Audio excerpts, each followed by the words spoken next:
Honorable Deputy Minister isn't here, is somewhere in Mpumalanga. Sorry, Minister, the Deputy Minister is here. No, the Minister is correct, Chair. I'm going to disconnect. I'm in Mpumalanga. All right, thank you, Minister. And send an apology. Thank you, Minister. Thank you. Deputy Minister. I was trying to continue, Chairperson, that the National Commissioner is here. All Deputy National Commissioners are here. 3 of them, all Provincial Commissioners are here, except 2, Northwest and Limpopo, who have sent but representatives. So the entire management of the South African Police is here on today. Thanks very much, Chairperson. Thank you very much, Honourable Minister, Honourable National Commissioner, Honourable Deputy Minister, the Deputy National Commissioners, the Provincial Commissioners, your delegation. Good morning, Honourable members. We do know that the Minister will be leaving us soon, and we'd like the Minister to be here while we do ask our questions. Minister, I'll immediately hand over to you to start to introduce your team who will be doing the presentation. Thanks, Chair. As I've already introduced the team, and then the people that deal with the statistics, the actual numbers are here. That will be General Sikukuni, Major General Sikukuni, who is here. So what I'll do, I'll hand over to the National Commissioner so that together with the team, they take us forward on the actual matters. Thanks, Chairperson. Thank you very much, Honorable Chair, and thanks to the Minister for the opportunity. Chair, I think without taking much time, I want to greet all honorable members and all provincial commissioners, and as well as our colleagues and deputies. The presentation today shall be led by Major General Sekukone, and we'll try to be brief so that we do not take much time. Thank you. Thank you very much. You may start the presentation.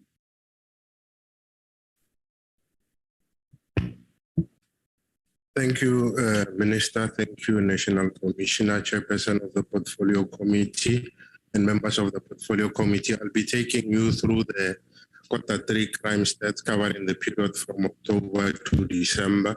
As the National Commissioner has indicated, I'll try to be as brief as possible.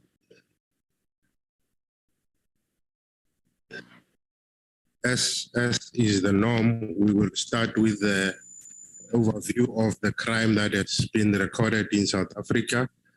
For this particular period, we had an increase in murders of 562, that is 562 more people than the previous quarter. We had a decrease in sexual offenses of 1,407. We had an increase of 193 in attempted murder. We had a decrease of 3,611 in terms of assault GBH, another decrease of 794 in terms of common assault, followed by another decrease of 1,298 in terms of common robbery, and robbery with aggravating circumstances decreased by 456. Overall, the contact crime decreased by 6,811. That is a 4% decrease.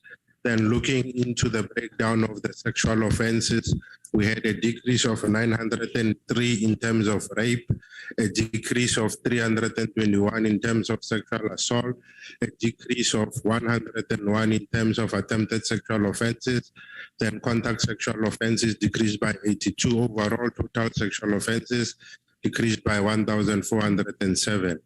Then the subcategories of robbery with aggravating circumstances, we had an increase of 661 in terms of carjacking, a decrease of 21 in terms of robbery at residential premises, an increase of 86 in terms of robbery at non-residential premises.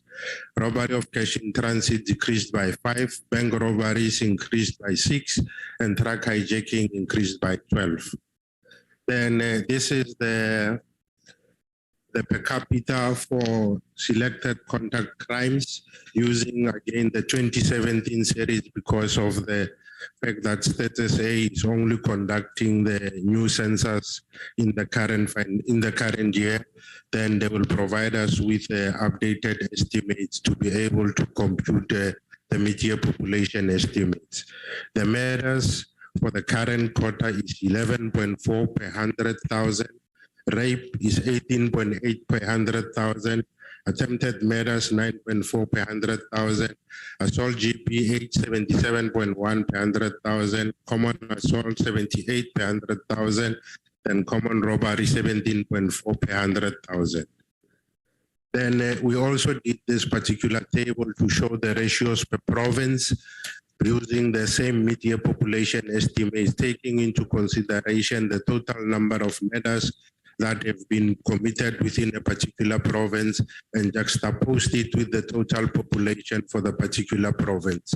When you look at this particular slide, you can see that per capita, Eastern Cape is the highest with 18.7 per 100,000 killed within the current quarter.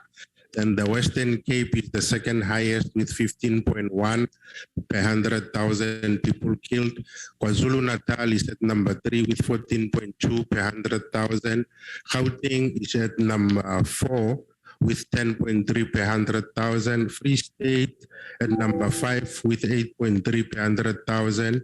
Northern Cape 8 per 100,000. Northwest 7.2 per 100,000. Then Mpumalanga 6.6 per 100,000.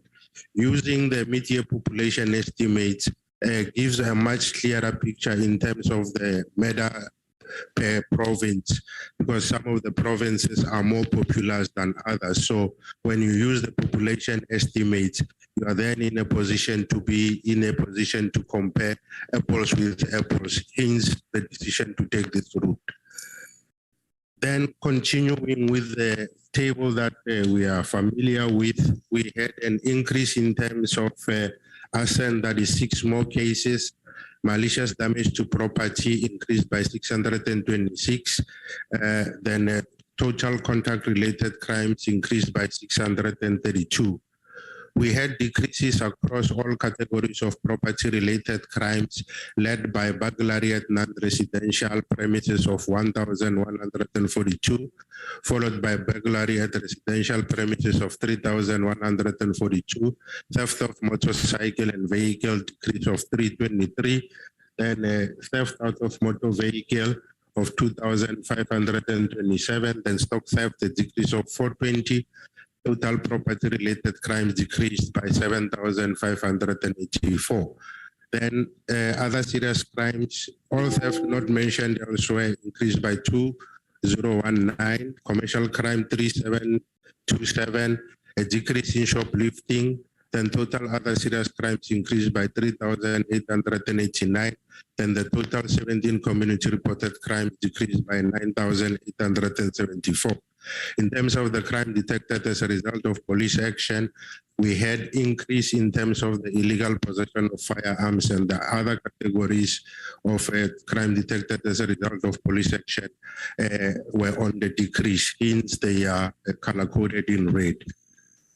Then when we look at the 17 community reported crimes across the provinces and together with the months, we had a decrease across all the months of October, November, and December when we consider the 17 community reported crimes, and all provinces with the exception of Limpopo recorded decreases, whereas Limpopo was the only one which recorded an increase of 50 counts more when you compare the 17 community reported crimes. Then looking at the 17 community reported crimes, substations, they are led there at the top by Cape Town Central. Number 2 is Honeydew, 3 Johannesburg Central, 4 Devon Central, and Park Road, making the top 5 17 community reported crime stations. Then in this instance, when we do the sorting using the case difference, because in the past we used to only focus on the volumes of crime that have been reported within a particular station. So this time around, we also did the sorting in terms of the total number of increases that have been reported within a particular station. Then following that explanation, when we sorted by count difference, we found that Johannesburg, Cape Town Central had the highest increase of 499. Second was Phoenix with 456. Kagiso at number 3 with 242. Cambridge at number 4 with 231. And then Chilabusegu in Limpopo with 228.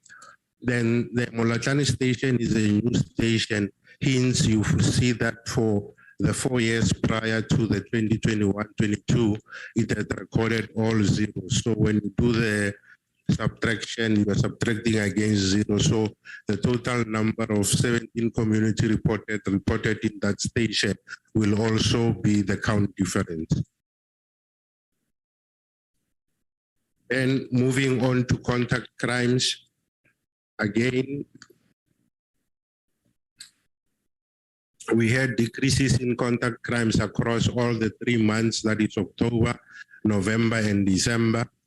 And again, we had all stations, all provinces, with the exception of Limpopo, recording decreases.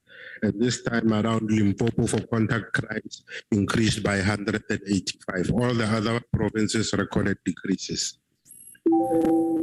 Then the top 80 stations for contact crimes, they were led there by Johannesburg Central. At number 2 was Alexander, number 3 was Temba, 4 places Liar, and number 5 Mfuleni. So those make up the top 80 stations when you sort the numbers in terms of the volumes of crime that have been reported in the particular province. Similar to what we did with the 17 community reported crimes, we also sorted the count difference to establish which stations recorded the highest increases in terms of contact crimes. Now, following that narrative, we found that Verulam recorded 150 cases more, Harare recorded 145, Kwaduguza recorded 139 cases more, and Phoenix recorded 129 cases more, then Cape Town Central recorded 120 cases more. So those are the stations that have recorded the highest increases in terms of the contact crimes. Then moving into the individual categories that make up the contact crimes, focusing on specific crimes only, starting with the murder. We have recorded increases across all the 3 months of the quarter, that is in October, November, and December, where the murder has been increasing across all the 3 months. And the only 2 provinces that have recorded decreases in terms of the murder was the Free State and the Western Cape, with the Free State decreasing the murder by 21.1% and the Eastern Cape by 6.9%. All the other provinces have recorded increases in terms of the murder. Then in terms of the top 80 stations, this time sorting by volume, number 1 station that has recorded the highest number of murders was Inanda, number 2 was Delft, Umlazi number 3, Places Liar number 4, and Mfuleni at number 5, making the top 5 stations that have recorded highest volumes in terms of the murder. Then in terms of the increases, sorting by the increases, we found that Alexander was the station that recorded the highest count difference in terms of the murder, followed by Inanda, number 3 Tembisa, number 4 Kamesh, and then Kagiso at number 5. So those are the top 5 stations that have recorded the highest increases in terms of the murders. And when we look at the selective causative factors, I will only touch on the matters for the selective causative factors. We have drawn a sample of 5,402. That is 80% of the matters that have been reported to the police in the current quarter.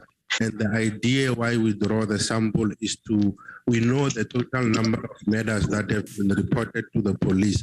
So we want to have an understanding in terms of what are the causative factors. The idea is not to make an estimation because we already know what the population size is, and now what we are trying to do is to find the causative factors. So the 80% sample that we have drawn for the matters is fairly representative and is almost close to a census. So these are the causative factors that we have established.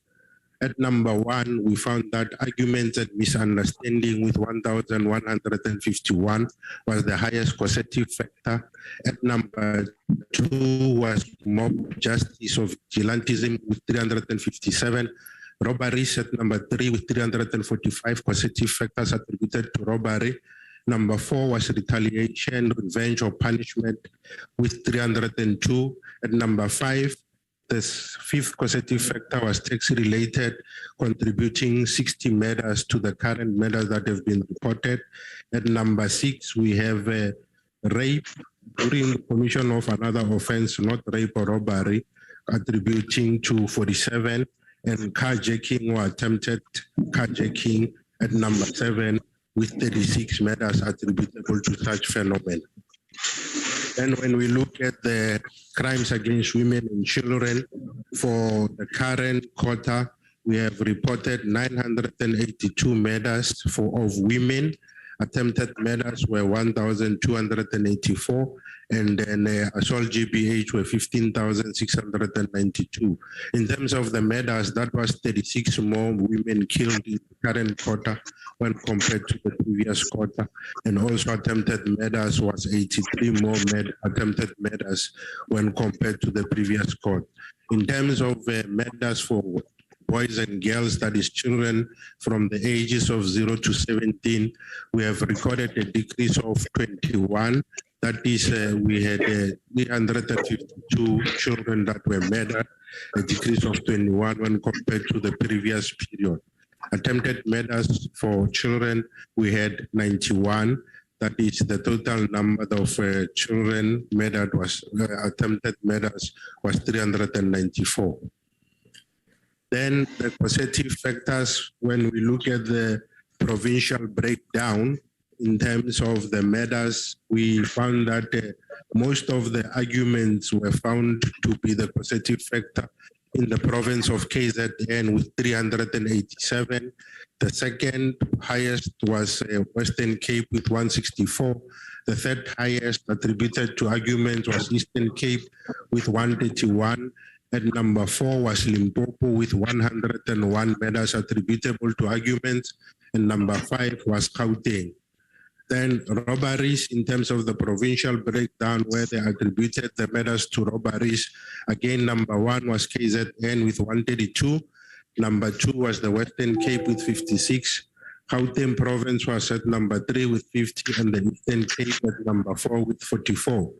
Vigilantism or mob justice, again, KZN was the highest with 105 matters attributable to vigilantism. Then at number 2 was the Eastern Cape with 71 matters.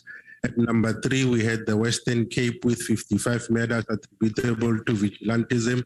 And number 4 spot was shared by Mpumalanga and Limpopo, each dedicating 33 matters to vigilantism. Then gang-related violence was the most prevalent in the Western Cape with 107 matters attributable to gang-related. Number 2 spot was shared by Eastern Cape and the Gauteng province with 3 matters each. Taxi-related, again, number 1 was the KZN with 28 matters attributable to taxi violence. Number 2 was Western Cape with 15. Gauteng province was at number 3 with 12. So I will leave this and then proceed to the places of occurrence and again only focus on the matters. In terms of the murders, in terms of where the murders were happening, the highest place where the murders were happening were in public places, that is street, open field, recreation centers, parking, attributable to 2,599 at number 1. Then the second highest place where the murders are happening was at the residence of the perpetrator or the victim, including houses or residents known by friends, attributing to 1,510. Number 3 was liquor outlets, which were attributable to 252 murders. Number 4 was in a mode of transport, either a bus, a taxi, or a car, with 145 murders. And then number 7 was at public transport, with 60 of the murders attributable to such places. And then at number 6, we had tuck shops, which had contributed 72 in terms of the places where the murders occurred. Then looking at the murder of police officials in the current quarter of the 2021-2022 financial year, we had recorded 27 members of the South African police that were killed. When compared to the previous quarter, it was 25. That is, we have 2 more police officials killed in the current quarter when compared to the previous quarter. And in terms of the breakdown of off-duty, on-duty, 20 of the members were killed while off-duty and 7 were killed while on duty. The highest reduction in terms of the murders of police officials was recorded in the highest increase was recorded in the province of KwaZulu-Natal with 7, and then also Mpumalanga with 2, and then Gauteng with 1. And murders in terms of the farming community, we had 11 victims that were killed in 11 incidents. That is, when being compared to the previous quarter, we had 22 members of the farming community that was killed. In the current quarter, we had 11. That is, the murders of members of the farming community decreased by 11. Now, when you look at the instances of the 11 incidents of murders of farming community, 3 of those murders were those whereby the farm dwellers or farm workers were attacked and killed by farm managers. So that contributed to 3 of the 7 murders that we have observed in the previous slide, or murders within the farming community. Then when we look at the issue of alcohol and drugs in the commission of crimes, we had 280 murders where it was confirmed that either the victim or the perpetrator were using alcohol during the commission of the murder. 280 and 1,305 rapes, it was indicated that alcohol was used. And 107 rapes, it was confirmed that drugs were used. Assault GBH, we had 5,671 instances where it was confirmed that alcohol and drugs were involved. And 134 assault GBH, it was confirmed that drugs were used.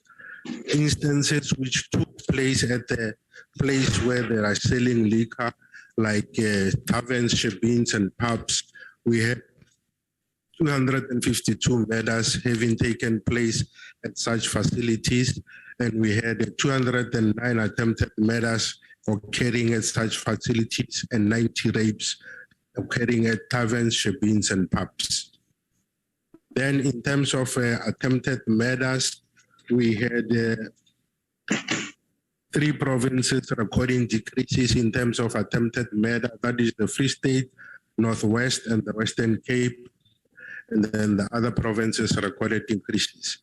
And then in terms of the volume, can I just maybe skip these 2 slides for attempted murder and then maybe get to the rape because of the time constraints that I was told that I need to hurry and then complete the presentation. In terms of the rapes, we have recorded decreases across all the months in terms of October, November, and December, October, we had a decrease of 256 rapes, November 268, December 379, and all the provinces have recorded decreases in terms of the rapes that have been reported in the current quarter. Then when you look at the top 30 stations in terms of the volumes, we had Siki as the highest number of rapes that have been reported, Umlazi at number 2, Inanda at number 3, Delft at number 4, and Harare at number 5, making up the top 5 stations where most of the rapes have happened.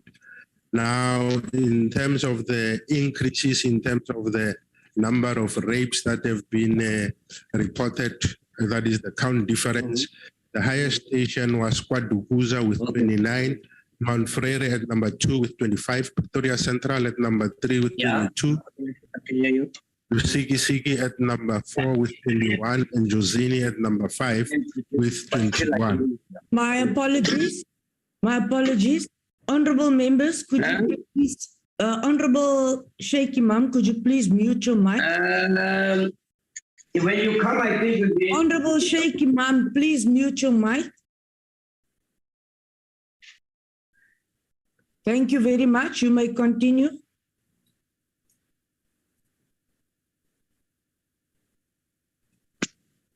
Then looking at the provincial breakdown in terms of the causative factors where most of the rapes were indicated to have occurred, we found that the places of residence of the perpetrator or victim, including residence known by victim or perpetrator, was the highest place where most of the rapes occurred, attributed to 5,012 rapes.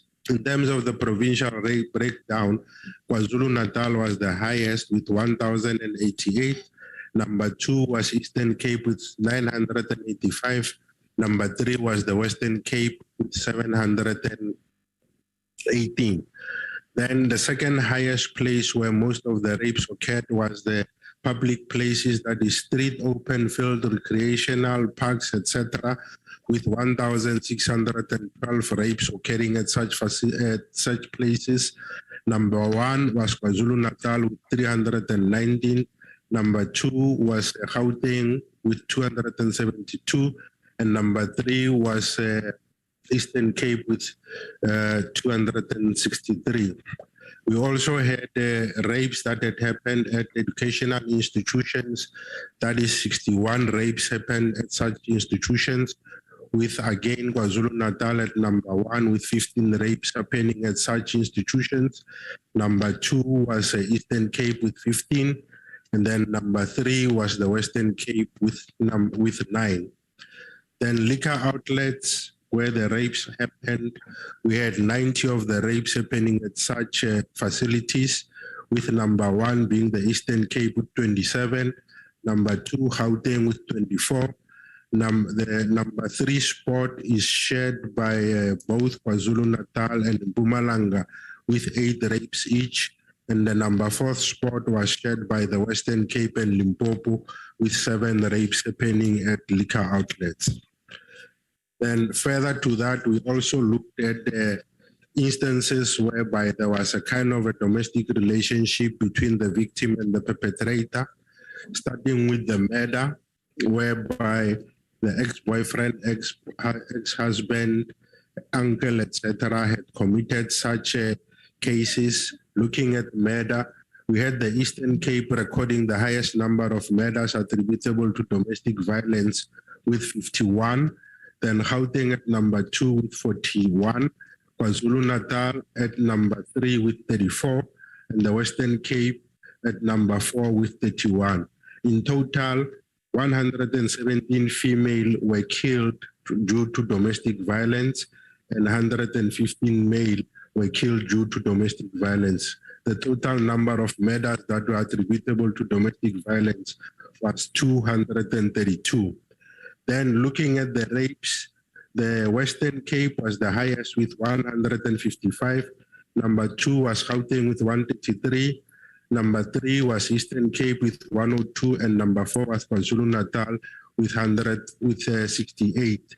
In terms of the sex breakdown, we had 632 female rape because of they have some kind of a domestic relationship with the perpetrator, and 42 males that were raped because they also had a domestic relationship with the perpetrator.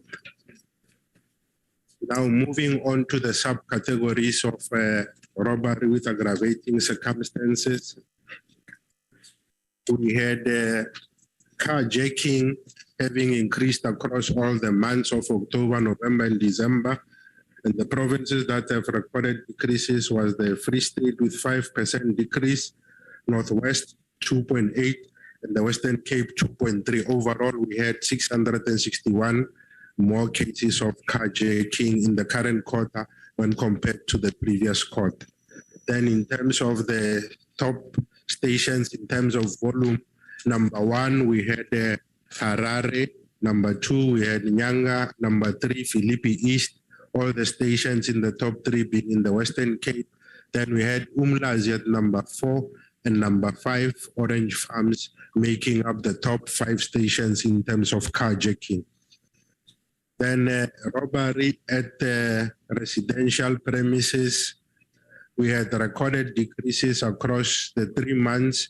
The Eastern Cape, Free State, Limpopo, Northwest, and the Western Cape all recorded decreases in terms of this particular crime phenomenon. Then in terms of the top 30 stations, we had places Liar at number 1, Kwadukuza at number 2, Umlazi at number 3, Honeydew at number 4, and number 5 is Kaleni, making up the top 5 stations in terms of robbery at residential premises. Then robbery at non-residential premises, we had a decrease in the month of October. In the month of November and December, we recorded increases of 54 and 100 respectively. Then the provinces that recorded decreases was Gauteng with 4.2, KwaZulu-Natal a decrease of 7.9, and Western Cape a decrease of 2.4. Then in terms of the volumes of non-residential premises, we had Johannesburg Central at number 1. Number 2, we had East London, 3, Rustenburg, 4, Devon Central, and number 5, with the GP making up the top 5 stations. Robbery of cash in transit, we had a decrease in terms of the month of October and December, that is of 3 and 7 respectively, and had an increase in the month of November of 5. The provinces that recorded decreases was the Gauteng province with 9, Mpumalanga with 1, Western Cape with 5, and there were no cash in transit in the province of the Northern Cape. Then in terms of kidnappings, we had decreases across all the months from October to December, and all the provinces with the exception of Free State and the Western Cape recorded increases. Then in terms of the top 30 stations, in terms of kidnapping, we had number 1 was Inanda, number 2, Johannesburg Central, 3, we had Randfontein, 4, Tembisa, and number 5 was Mondio. Then when we look at the circumstances that were indicated to have caused the kidnappings, we found that the highest causative factor was hijacking related. And the highest number of hijacking-related kidnappings were recorded in the Gauteng province with 523. And then we also had 95 hijacking-related kidnappings in KZN with 95. Mpumalanga had 47, and then the Western Cape had 32. Then rape-related hijackings, we had 55 happening in KZN, 75 in Gauteng, we had 34 in the Mpumalanga, and 28 happening in the Western Cape. So those are some of the causative factors that happen together with the kidnappings. I guess one can also mention that third from the bottom, we had extortion, whereby 11 kidnappings were attributable to extortion in the Gauteng province. Then 3 in the Western Cape were attributable to extortions. And we had 1 each in the Northwest, 1 in KZN, and 1 in the Eastern Cape.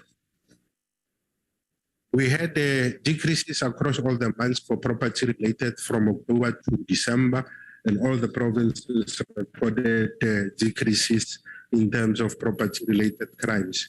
And then in terms of the top 30 stations, we had Cape Town Central at number 1, Brooklyn at number 2, Honeydew number 3, Rustenburg number 4, and Park Road at number 5, making up the top 5 property related crime stations. Then when we saw it in terms of the increases or the count differences, we found that the Cambridge station in the Eastern Cape and East London were the stations that reported the highest count difference. Number 3 count difference high was Roodepoort, and 4 was Kahisanong. Then number 5 was Stellenbosch, and 6 was Hartswater in the Northern Cape. Then in terms of stock theft, we recorded decreases in the month of October and December. And then the month of November, we had an increase of 138. Then the provinces that recorded increases in terms of stock theft was KwaZulu-Natal, Limpopo, and the Northwest Province. Then in terms of the top 30 stations, we had Utrecht, Zulu, Kumbu, Amangwe, and Manfrere making up the top 5 stations in terms of stock theft. In terms of the increases or count difference for stock theft, we had Ngobo, Utrecht, Emacheni, Mabatu, and Solo making up the top 5 stations. And then these are just the provincial overview in terms of the provinces. I will quickly just take you through the first slide only. We had increases in murder in the Eastern Cape, attempted murder, and common assault. In the Free State, the only contact crime that increased was common assault. In Gauteng, we had increases in murder, in attempted murder, and also robbery with aggravating circumstances. In KwaZulu-Natal, we had increases in murder, attempted murder, common assault, and robbery with aggravating circumstances. In Limpopo, we had increases in murder, attempted murder, assault, GBH, common assault. In Mpumalanga, we had increases in murder, attempted murder, and robbery with aggravating circumstances. In Northwest, we had increases in murder and robbery with aggravating circumstances. In Northern Cape, we had increases in murder and attempted murder. In the Western Cape, we recorded decreases across all the categories of robbery with aggravating circumstances. And that is the last of my slide. I thank you. Thank you for the presentation. Honorable members, I will now take your hands for comments. I see the Honorable Sheikh Imam and Honorable Tablanche. Could you remove the slide so that we could make our comments? Honorable members, the per capita ratios for rape and assault with intent to do grievous bodily harm has, I think, been the lowest in the third quarter of 2021-2022 as compared to the same period of the past 5 financial years. Conversely, the per capita ratios for murder and attempted murder are the highest in the third quarter of 2021 as compared to the same period of the past 5 financial years, 2017 to 2022. The concern that I have before I'll comment again is the sexual offenses, although you say it decreased by 9.0% in the third quarter, compared to the same period in the previous financial year. Between October and December, we recorded 14,188 cases of sexual offenses. Now, even if this is lower than the last quarter and rape decreased by 7.4%, these percentages do not tell me much when you have recorded rape cases, cases of rape of 11,315 just over a period of 3 months. 11,315 rape cases needs to be explained. Then when I take my further comments, I'll go back into that. But I think it's still excessively high.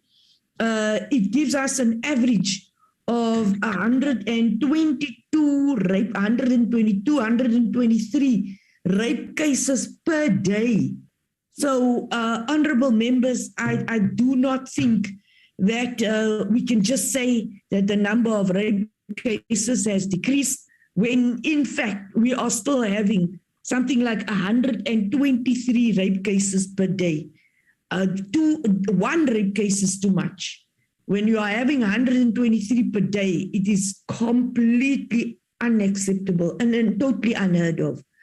I have noted the names in this order: Shaky Mam, De Blanche, Meshu, Groenewald, Majosi, and so we'll take it, and then Shembeni. I'll take it in that order. After Shembeni, I've noted the Whip, Honorable Siabi. I will start with Shaky Mam. Honorable members, I'll keep your questions. If in this round you can ask 2 questions, I'll then take another round of questions. I'll rather allow your questions to be answered than a list of questions asked which are not responded to. You can see the list is quite long. Honorable Shaky Mam, you may start. Thank you, Chairperson, and let me welcome the report by the department, although particularly in the issues of rape, it is very frightening. But since you have covered that, I won't, and with restrictions to 2 questions, let me move in a different direction. Will the South African Police Services be able to, in future, give us a report on all crimes committed by police officers and/or complaints lodged against police officers for corruption, looting, collusion with the public? I think it's very important, Chairperson, that we get the statistics, because almost every day without fail, I get a call about corruption and collusion in the police force and things. And, even for 50 Rand, they give up their entire future. So I would hope that in the future we can actually get there. I'll touch on one other very important point, and I think Minister and the Commissioner have previously agreed on this, that the reason why we have so much of carjackings and car theft in the country is as a result of the market that is available for these things.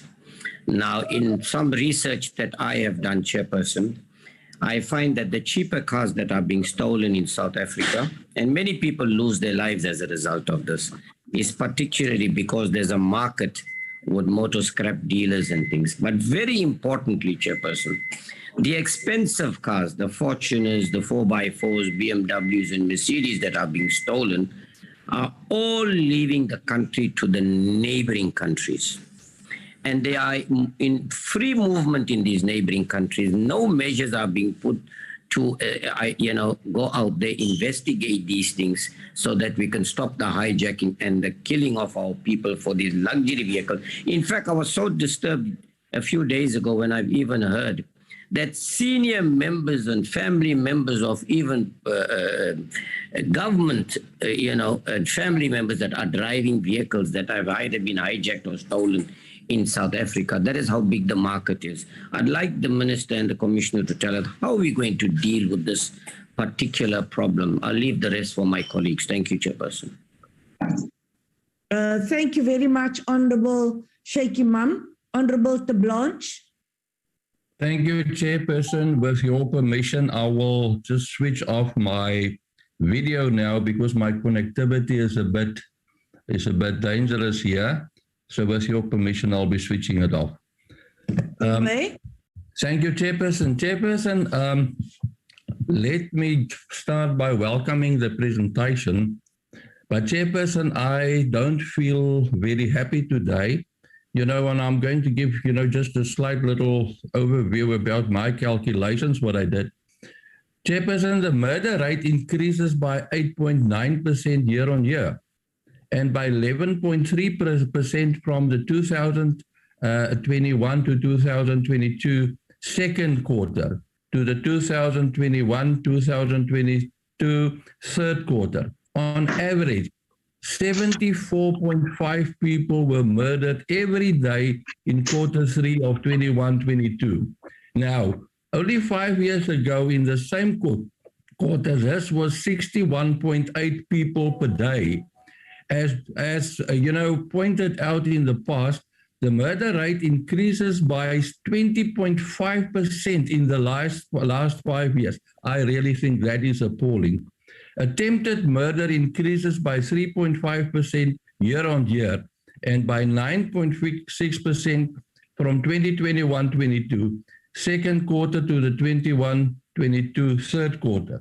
Women and children still remain incredibly vulnerable, with a murder rate against women increasing by 4.2% year on year and attempted murder by 7.2%. The murder rate against children increases by 22.6% quarter to quarter, although going slowly down. Now, attempted murder on children increases by 30% on year and 39.2% quarter on quarter. Carjackings increased by 30.8% and 9.6% from 21-22. Chairperson, it means that South Africans, grows unsafer every day. Yet we can see fewer boots on the ground. And the latest, the police's budget is going to be cut apparently by another 11 billion rand over the next 3 financial years.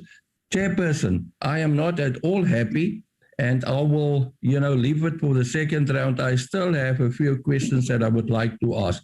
Thank you, Chairperson. Thank you, Honorable Blanche. Honorable Leshu, and then Groenewald. Thank you, Chairperson. We also appreciate... Shaky Mum and Blanche, lower your hands, please. All right, thank you, Chairperson. I also appreciate the release of statistics, even though they are not encouraging at all. My first question has to do with the murder of women and children. The numbers are just too high. It is very unacceptable. So what I would like to know about these high numbers is whether the police are doing a survey to find causative factors so that they can address these factors. Hopingly, that will really reduce the number of these murders of women and children. Are there causative factors that have been noted? If not, why not? And the second question has to do with the rapes and murders that are happening in KZN. KZN seems to be leading with a higher number of rapes and murders. Obviously, it should be a concern that one province can have repeatedly such high number of rapes and murders. So my question is it because of the failure of the police to maintain law and order in that province, or whether it has to do with the breaking down of families? And if it has to do with breaking down of families, what would be causing families to break more in KZN than in other provinces? Thank you, Chairperson. Thank you very much, Honorable Leshu. It was first Honorable Groenewald. I had Groenewald next on my list. Thank you, Chair. Can you hear me? Yes. Honorable Peacock, could you please switch off your mic? So it's Honorable Groenewald and then Majosi. Honorable members, just be patient. You'll all have an opportunity. Honorable Groenewald, it's now you. Thank you, Chair. Chair, firstly, just an overall view. If we look at, I think it was the first or second slide, which gave a summary of all the crimes with the green and the red, it appears that it is very good statistics and that crime is in quite a decrease. Everything is about green, except, of course, murder and attempted murder. Now, Chair, if we look at the statistics, firstly, we will see that murder, attempted murder, carjacking, robbery at residential premises, and if we look at the murder on women and attempted murder on women, then it is only robbery at residential areas that decreased 0.4%. It's almost nothing, because that is one of the most feared crimes in South Africa. But if it is stabilized, the Freedom Front Plus will welcome that. But Chairperson, what is quite alarming is the high increase in carjacking of 13.8%. People, not everybody is already back at work. So if you take that into consideration, that is really a crime that needs serious, can I say, you have to analyze that, why we have this huge increase in carjacking. Of course, murder as well. South Africa is a murderous country. If I've calculated very roughly, it seems our murder rate is still about 36 to 37 per 100,000 of the population overall national over the year, whereas the world average is about 7 per 100,000 of the population. But then, Chairperson, my question, first one is on slide 17. It gives overall for the 3 months a motive or the causative factors for murder specifically. Now, the first category is arguments, misunderstanding, road rage, provocation. So you have about 4 matters put together, and then we get the figure of 1151 murders. And if we look at, for instance, vigilantism as well as mob justice, it's 359, or 357. Chairperson, I want to know, why can't we get a separate figure for each of those causative factors? Because what worries me is the mob justice. Because mob justice in a country is an indication that the people has lost their, can I say, trust in the police to protect themselves, and then they take the law into their own hands. So at this slide, 17, it appears as if mob justice is not really a problem, but 357 murders in only 3 months because of mob justice is really a serious concern of what is happening in South Africa. Then we're becoming a state where people are taking the law into their own hands. My second question, Chairperson, is we have an increase on the murder on women and attempted murder on women of 4.2%, 902 cases. My question is, how many of these murders, these women, do we have statistics of how many of them, before they were murdered, laid complaints with police stations for specific domestic violence, for instance? If we don't have that statistics, Chairperson, then we will have to look into that, because we all know we still have too many cases where women lay complaints at police stations, specifically when it comes to, say, attempted murder or assault, but then the police station doesn't want to take the case. So do we have that figure? Thank you very much, Chairperson. Thank you very much, Honorable Groenewald. Honorable Majosi and then Shembeni.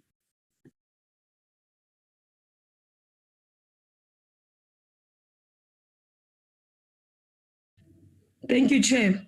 Thank you, Chairperson. Greetings to you, Chair, and we welcome you to the committee and hope you are recovering very well. And also greetings to honorable members and the Minister and also the Police Department. Mine would be, I think you have highlighted the other one, Chairperson, of rape, that even if in domestic violence we see that there's a decrease, but one is too many when it comes to the issue of rape. But I want to draw, even if we have a decrease in common assault, I don't know why I can't find a table here that deals with common assault in different provinces, so that we see which province dominates the most and which one does not have that much of common assault that are reported. Because, Chairperson, we might think common assault is just common assault, but that's where it starts exactly. Because you would find that a male will then assault a woman, even if they wouldn't know him. Like I would put it on my case, that I was assaulted in December, not by a man that maybe I was involved with or not. So that one, it was taken as common assault. That's where it started, actually, that a person would then feel the power that they have to common assault any other woman that they meet on the streets. And then it will give them the power to also do the same at home. That is when you will then get these domestic violences that will be happening. Even though there's a decrease, but 232, it's a lot of domestic violence that we are dealing with. But if we can check this, our policy maybe on common assault, that if something that like this happens and it's a trend, that this man would commonly assault even strangers, then it will not end there only, but he will also take it back at home and start the domestic violence, because which means that person shows the signs that they are violent in that manner. You know, when I went to the police station, I was told that it's a common assault, and whatever it happens, then they will have to take his statement, and then he will have to go home. They feel that they are entitled to everything. They feel that they can do anything that they want to do. So once we do not address that, Chairperson, I think it's going to be a very serious problem, though I can see that there is a decrease. But if we can get a table that will show us in different provinces whether which provinces we should focus on when it comes to the common assault. I think my colleagues have touched on murder. It's very alarming. But also kidnapping in Gauteng, Chairperson, it's very, very alarming. I'm very, very concerned about that. There's so much kidnapping that is happening in Gauteng. And also the car hijacking in Gauteng, it's a serious concern. So I think if we can address those ones, you will be able to move forward. But I'm happy that the drug-related crime has decreased. It shows that we are moving. There's somewhere where we are going.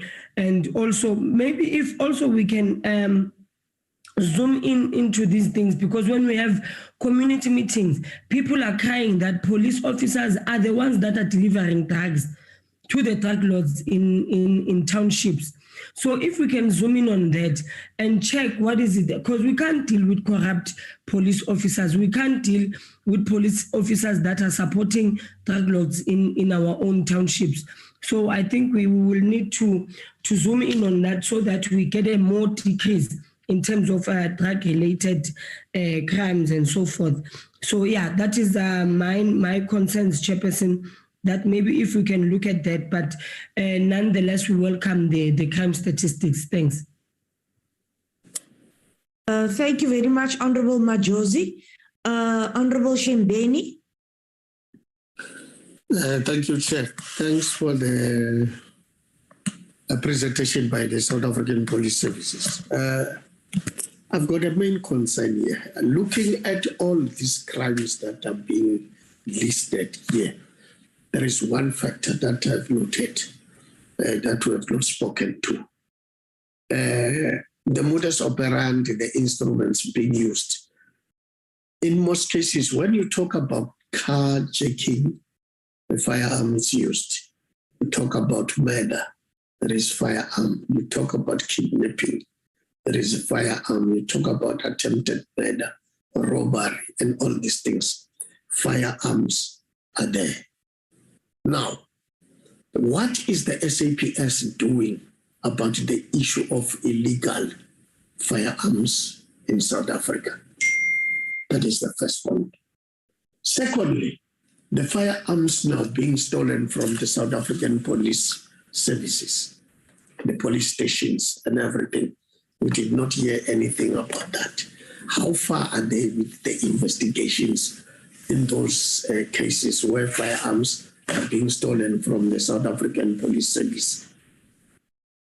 Thirdly, we have got well-known operations, Dudula and something else, of which the SAPS did not come out clean as to what are they doing. People are known. You go to journalists will mention a name to say so-and-so in Gauteng, it's leading operation so-and-so. But what is the South African police doing with such things? Because these are not additional law enforcement in the South African police. It's just ordinary people, gangsters and the like. What is the South African police doing with these things? The increase in crime stats in police stations, we did not hear it thoroughly, like say going down into provinces, because here we are covering everything nationally. But now to say Mpumalanga, for instance, I'm giving an example. We cannot say that in Mpumalanga we don't have crime stations which are having high crime stats that are uncontrollable, but we don't see them yet. I would like to see each and every province whereby if there is a high crime rate of murder or armed robbery or assault or whatever, but in what stations, so that we can have a clear understanding of the people or the commanders in those stations, because you'll find out that, yes, murder has gone up nationally, but the crime stations, the high crime stations that we're having here, it's 30, whereas there is one in Mpumalanga or in Free State that is contributing and nothing is happening in that station. That station remains number one in Mpumalanga or remains number one in Gauteng, but nothing is happening, because we must find out exactly from the commander from that station or the detective head or the visible commanders, so that they tell us what are they doing, because they are failing. And here we cannot always have Nyanga and what stations, Silanga, whatever they call those stations, being number ones. Or they are always on the top 5 and nothing is happening. Then what are we doing? Did we try to change the commanders there? Or did we add, or what? Did we hear anything as the committee from those people on the ground to say, yes, we are having a problem here. I don't have enough personnel. I don't have enough human resources like cars and other things. We don't get these things. But when you go down, when we do these oversights, you will get a lot of stories, people telling you different things that we don't hear these things here from the commanders or the provincial commanders. But at station level, you'll get a different thing. Yeah, I think, yes, a murder increase, it's a very, very, very much concern. That's why I say let us look at the issue of the firearms, the illegal firearms in South Africa. What is South Africa doing? Because when you look there at the illegal possession of firearms and ammunition, it's dropping. I've seen here, it started from 4,621. Now it has gone down to 3,387. Meaning nothing is happening there. There are no arrests, nothing. Firearms are lingering around here in South Africa. So to be in possession of an illegal firearm, it's legal in South Africa. And all those crimes, you check the modus operandi, instrument used is the firearm. But those firearms are not being arrested by the police. I wonder what is happening. Because now if we can deal with the issue of illegal firearms, illegal possession of firearms, we start there. And then I think there can be a lot of decrease in a lot of crimes that have been mentioned. Thank you very much. Thank you very much, Honorable Shembeni. Honorable Meshu, would you like, you said you're leaving earlier. Would you like to come in now? Thank you, Chairperson. Okay. Two questions I want to ask. The first one has to do with scrapyards. We know that when copper cables are stolen and sold, railway metal tracks are stolen and sold, and also cheaper cars that are scrapped, they all end up in the scrap yards. Now, I want to know whether the police raid scrap yards and why they don't keep their eyes on scrap yards, because it is a known fact that all these things that are being stolen, the metal, the copper, cables, they all end up there. So I want to know what is being done to ensure that scrap yards do not become safe places where all these stolen metals land. And the second one is that I saw a video of a police officer who was drunk in uniform with his firearm clearly visible on his side. And this police officer was struggling to stand on his feet. And it was school children, for that matter, girls, who helped this police officer who was drunk and who fell down. And now, obviously, when the criminals see that firearm, they are going to take it and take the lives of innocent people. So my question is, the firearms that are stolen from the police, some are stolen, obviously, from the safes, but some on the police themselves because they are either careless or drunk or they don't care. What penalties are meted on them to teach them that allowing criminals to take hold of their firearms is something that will never be tolerated? We have too many illegal firearms, and some of them are legal firearms, but in the wrong hands that are used in the murders that we are experiencing in our country. So are the police aware? Because if they're not aware, we can try and get them that video of this police officer who fell on the ground, drunk, and was helped by schoolgirls to stand on his feet. Thank you, Chairperson.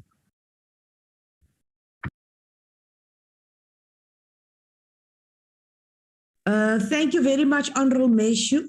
Honorable Shembeni, you can now you can lower your hand. Honorable Siabi and then Honorable Moss, and then we'll take a round of responses. When you respond, can you please respond to Honorable Groenewald and Honorable Meshu's questions first, because they will be leaving the committee. So could you please prepare to first respond to Honorable Groenewald and then to Honorable Meshu. Honorable Siabi, it is your turn now. Thank you, Chair. Greetings to the Minister, the Deputy Minister, and honorable colleagues. My first question is, I see in terms of statistics of killing of police officers, it has increased, although you say by 2, from 25 to 27 in this quarter. Does this statistics include Metropolis, or is it only South African police services? Secondly, the stat shows that police officers are being killed on duty and off duty, especially off duty. Has SAPS tried to establish what might be the reason of killing police officers, especially those that are off duty? Is it because they are doing their work, and when they are off duty, they are seen as soft targets? Or is it because as police officers, they are also engaged in squabbles? Like Honorable Sheikh Imam said, that there are allegations that police officers are engaged in all sorts of criminal activities, including in my area, there's an allegation that police officers are involved in selling of drugs. Will some of those be the reasons why police officers are killed, or are they killed because they are doing their work? And attached to that, Chair, is that there are a number of police officers who are killing their partners. Has SAPS tried to establish as to what might be the reason behind that? Is it because of stress? Are there employee wellness programs to assist police officers who are under stress? Thank you, Chair. Thank you, Honorable Whip. I was going to reiterate those sentiments you have raised. I think this matter of police officers killing their partners, we have just had a recent incident where a police officer used his service weapon to kill his partner. The wellness of our servicemen and women has to be considered very seriously. Thank you, Honorable Whip. Honorable Moss, and then we'll take the first round of responses. The Minister will be given an opportunity. Honorable Moss. Thank you very much, Chairperson. Good morning, everybody. Thanks for the opportunity. I would like to greet the members, the Minister, the Deputy Minister, the Commissioner, and all men and women in blue. I honor this opportunity, Chairperson, to thank those men and women in blue who choose the career and serve our country and community with dignity. It's unable for all those who think they took the career to earning money and using the police for a milking cow. Those police know who I are, but the good ones excluded. Secondly, Chairperson, I want to speak on 3 provinces who really is a worry factor. First, Chairperson, is the province of Gauteng. We visited last year Gauteng. We were the oversight in Tshwane. where that time, I think he was the acting commissioner of Gauteng, where he presented a report to the portfolio committee. And that report was so excellent, Chairperson.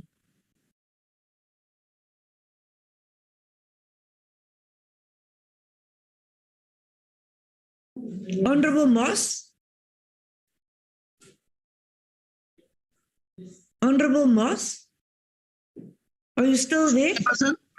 Yeah, are you still Yes, there? Yes, Chairperson. Okay, are you done? No, I'm not done, Chairperson. I'm still continue. Yes, continue, please. You went quiet for a while.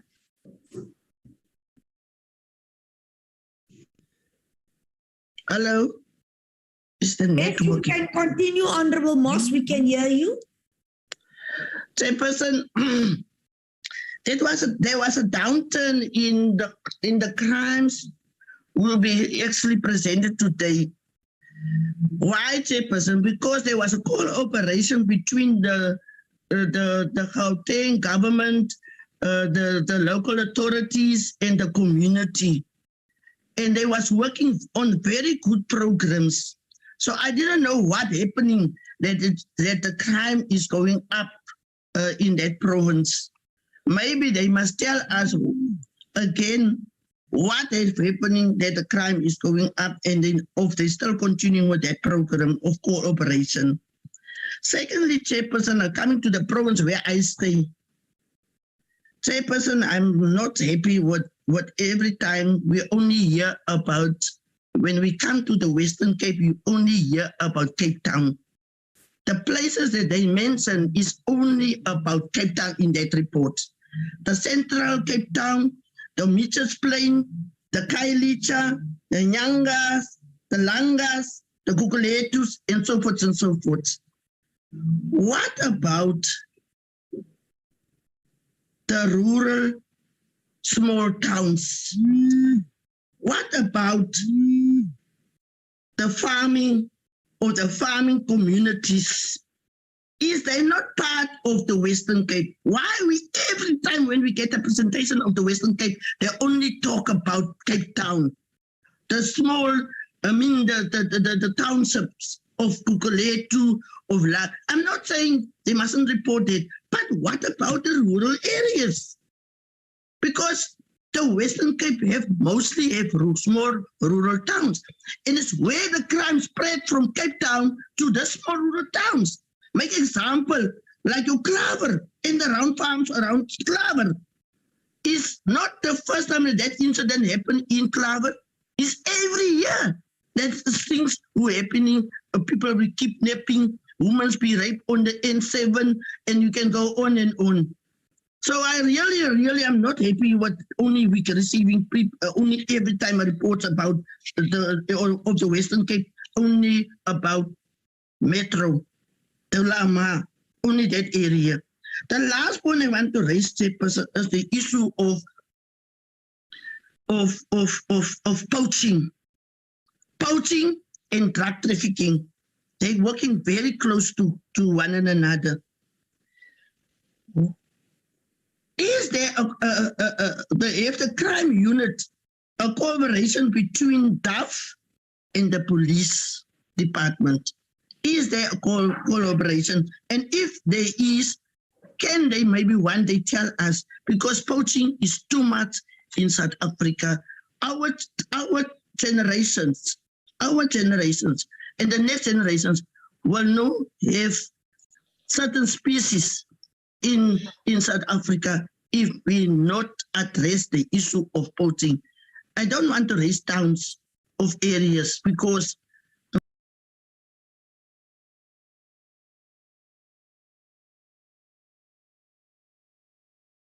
Honorable Moss, your volume disappeared.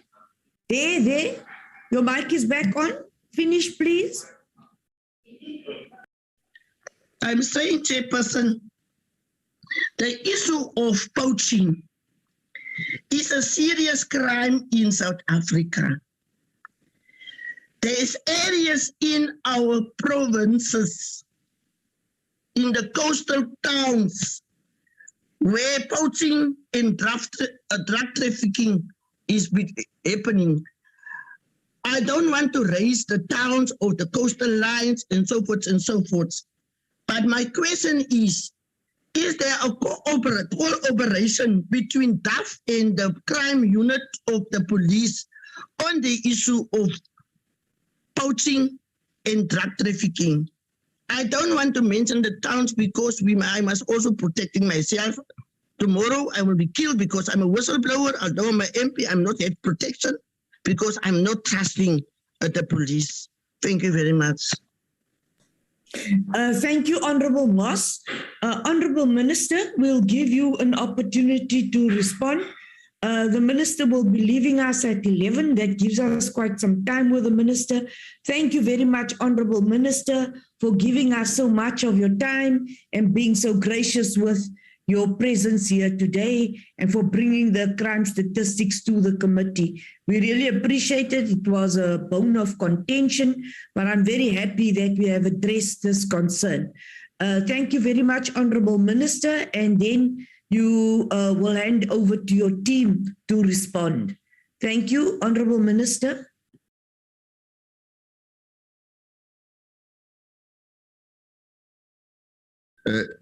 Chair, I don't know if my suggestion will find any favor. Maybe at a certain given point, we will have to sit down and work rather than this kind of report when we're going to release, so that we have a better understanding of the crime stats and listen to your contribution on other things. How can we use your suggestions in working the reduction of crime? Because the aim here is not just information. The aim is to find the way of reducing on behalf of South African the crime so that we are all comfortable. I hope we will, maybe after stats, come down, sit down, and work on those differences, why they increased, why they decrease in particular time and all that. By look of things, looks that Decembers are better worked by the South African police to share all those good tendencies and good practices. So maybe it's a suggestion that let's sit down rather than questions, all try to find answers and hear your suggestions. As there are suggestions, one of those suggestions, starting with Honorable Groenewald, separate categories of murder. Sorry. Chair? Continue, Minister. Continue, Minister. As Honorable Groenewald said, separate categories of murder. I don't think it can be a difficult thing to create new columns of explaining further, not just a murder, but how it happened. And as says, is it argument? This one comes from argument and all that. So I think we can work on some of those suggestions. The other contribution by Honorable Groenewald is asking the questions, if these women killed, have they reported before? I think that information can be found, Chairperson. But Chairperson, if you look at your murders, it is a problem that will argue that a society will have to play a much broader role when it comes to murders. As you look now, you will see where these murders and rapes are happening. Both murders, why they happen on the public place, but there are a high number that happens at the places where people are supposed to be safe. But rapes is even worse, where people are killed by the people known to them, the boyfriend, ex-boyfriends, fathers, uncles, and all that. Rages, I think it can be found, those that are killed because the police were negligent after they reported. But one major problem that we'll have to deal with here, Honorable Chair, is a role played by friends and families in pressurizing the victims to withdraw the cases supporting perpetrators. I have this nightmarish experience happen about 4 weeks ago. This young lady was all over the social media crying for assistance, and indeed, police responded and arrested this boyfriend. But the mother and the lady phoned later on to say she doesn't know what to do because the mother is putting a lot of pressure on her to withdraw the case against the boyfriend. And this lady works for the correctional services. So it's a person that will be understanding her rights and all that. So she says she has even left home because she can't stay with mother. The families are playing a big role in not supporting the victims. They talk about we better slaughter goats when the uncle has raped the nephew or the niece, father raping the stepdaughter, let's slaughter the goat to cleanse and all that. So society will have to be really big on this question of women and mental abuse. So I'm just expanding the suggestion made by Honorable Groenewald. You said, Babu Mashwe, Scrapyards, we will have to work with other sister departments here. DTI is one of the big, but if Babu Mashwe could remember, 3 weeks ago, 2 or 3 weeks, there was a big operation in Gauteng, where we attacked quite several of these places. We hope that the law will change here, not just to be scrapyards, but to be a serious economic crime to work on this on this thing, so that we are able to go there, shut them down. But those people that are working on them get arrested for a very, very long time. But there are quite several operations that are happening. There are shops that are called pawn shops, where we are having a lot of operation. Pawn shops, unfortunately, they are the markets of the stolen goods. They increase the housebreaking, stealing things that will be sold in these pawn shops. We think again those laws will have to be enhanced so that such things they are shut down. So rather than people just getting the punishment, but shut down such things. Illegal firearms that are raised by both Babu Mashwe and Babu Shembeni is a concern for all of us.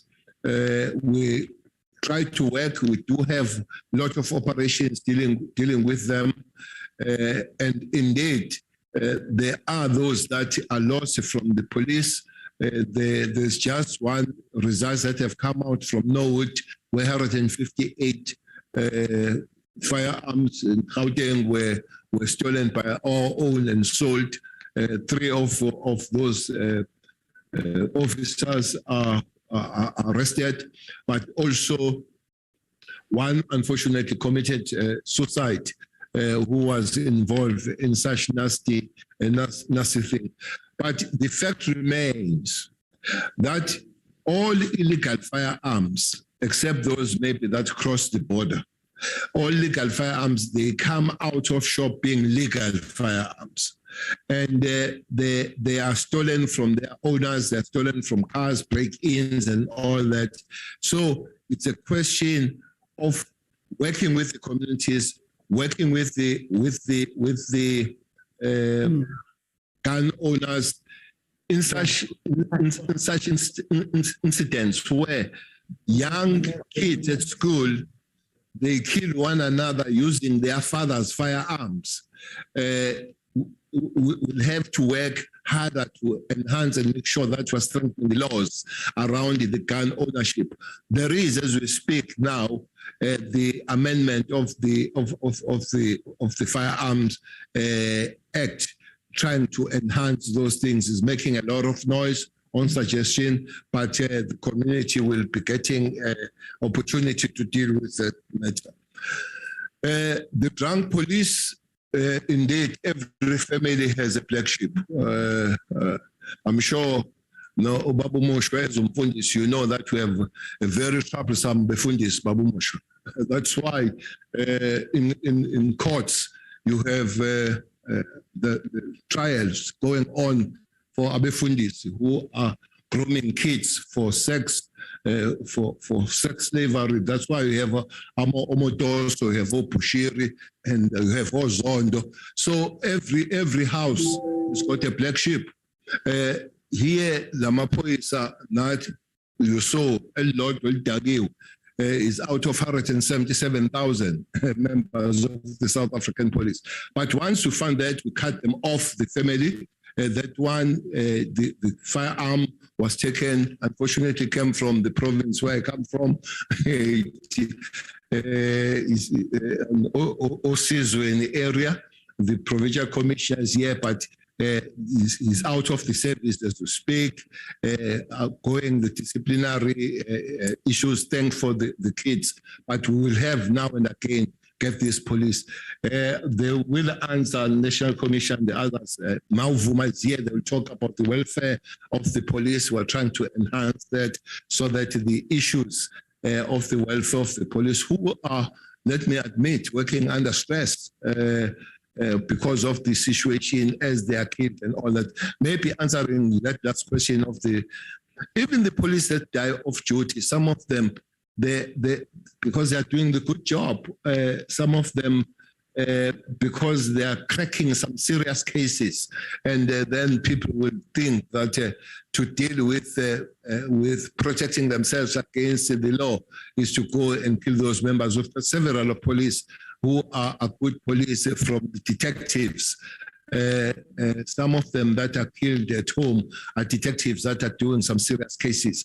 So the protection of police on and off duty does remain the issue that as the organization will have to look at. So I'll allow National Commission and other members to take us forward on the answering other question. Thanks, Chair. Thank you very much, Honourable Minister.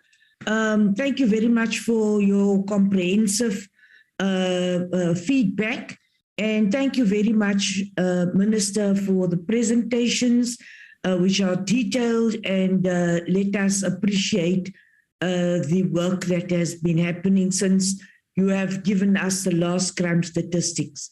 Honourable National Commissioner, you can continue. Please don't wait for me to acknowledge for the sake of time. Could you just continue and give your responses? So please don't let me thank you and make comments for the sake of speed and time. We are really appreciative that you have given us so much time before you do your press conference, Minister.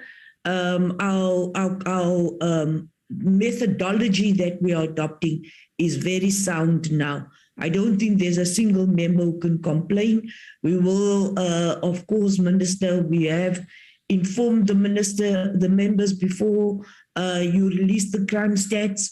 We're in agreement that we send it to them an hour before the time, which we have done. Thank you then for that cooperation. National Commissioner? Chairperson? Yes, Honourable Meshu. Before the National Commissioner carries on, may I request that the question I asked about whether a survey has been made about causative factors in the murder of women and children? Yes, I asked that your questions and that of Dr. Groenewald be answered first. Thank you very much. I appreciate that. Yes. Could you please, National Commissioner, could we first respond to Honourable Meshu and to Dr. Groenewald? Thank you very much, Honourable Chair, for the opportunity and with the lead from the Minister. Chair, starting with this first question, let me confirm that there's an officialized root cause analysis that takes place, which cuts across a number of strategic interventions, including the gender-based violence action plan. This root cause analysis report, they are also linked together with the modus operandi analysis of that same subject. They can be made available upon request, and as the committee has directed, I think the minister has also confirmed that the other analysis breakdown which is requested can be made available. And I will suggest to the committee then that such additional reports be availed in the form of addendums. So we will assign the officers to zoom more into this analysis so that they can be made available. Thank you on this particular question, Chair. Then, Chair, what I also wanted to bring to the attention of the committee is the fact that the quota under assessment has been a high density stabilization quota. It has been characterized by high saturation. Further reminders are the fact that there has been some explicit directives. Some of them were even flowing from the office of the minister, like no one going on leave. So the following quarters, there will be following an execution which will be calling a normalized type of an execution. And we will have to maintain and sustain the impact and then also keep the standard. I'm saying so because one of the honorable members has actually touched on the question of resources. They might also then be coming into play. But an advantage that we have is that we have now won the 7,000 recruitment, and it is going to assist us to sustain. Then, Chair, the crimes committed by police officers, they report in future. Yes, it will be made available as part and parcel of the addendums that we will need to attach. And then the carjacking market. Firstly, within the country, we are responding through the OCTA strategy. But then what is happening is the fact that plus minus 70% of the market is outside the country. And yesterday, I've just returned from my visit to Zimbabwe on a SAPCO tour. We have identified this problem across the SAPCO countries, that the market is spread around and is one of the active that is crimes under transnational crime approach by the countries. So I think this is a crime which is a priority for transnational crime. Apart from fighting it in South Africa and attending to this market, we have also lined up and activated SAPCO processes so that we respond to this crime. But then it's also linking right up to Interpol. There's few questions that need a little bit of attention and support, but will obviously have that support from the minister, which need the synchronization of the legal system of the different countries when we deal with this particular case, because it's dealt with differently from various countries. Then there's crimes such as kidnapping, carjackings, and drugs. All those particular crimes, they are listed as part and parcel of the transnational crime priorities. and they are then given that collective response by countries. And then corrupt police, I think the minister has spoken to the drunk policemen already. But all I wanted to say is that there's a standing cleanup campaign which continues to clean the contaminated elements within the police. And there's various takedowns that are happening. Even today, there's others that are continuing. So that cleanup is continuing both criminally and departmentally. Then there's EHW support programs. I think General Ruma may talk more to those, but they are responding to all the challenges which are faced by members, especially when they execute their duties on the ground.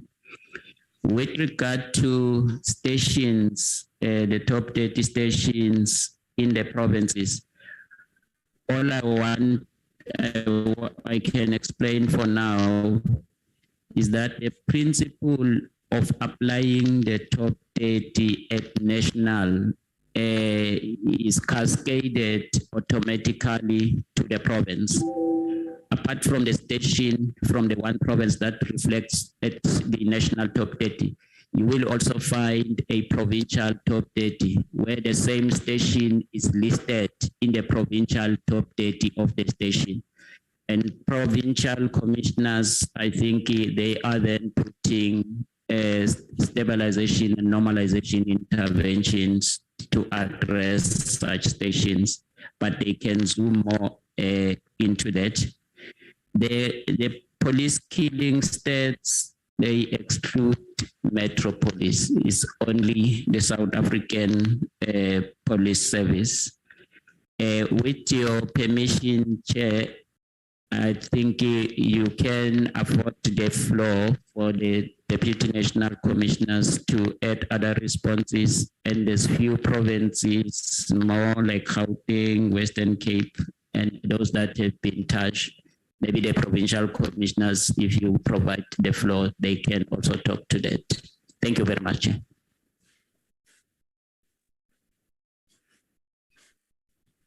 Thank you very much, Honorable Chairperson and members. With regard to the question raised about the vehicles stolen to neighboring countries, yes, we do. We do have agreements with the SADC countries in terms of when vehicles and or any other property is stolen to their countries, in terms of assistance, bringing them back. But yes, it's sometimes not sustainable. It works for time being, goes forth and back, but sometimes that cooperation breaks up and we resuscitate going forward. That's what we continue doing. And yeah, I think there was a question around crimes of assault GPH in terms of which province will have most. I think it was asked by Honorable Majosi. In terms of the current quotas, it is Gauteng that have got the most in terms of assault common, followed by Western Cape, and third comes KZN. So those are the provinces with the highest rate in terms of common assault, but of course it's only raw figures.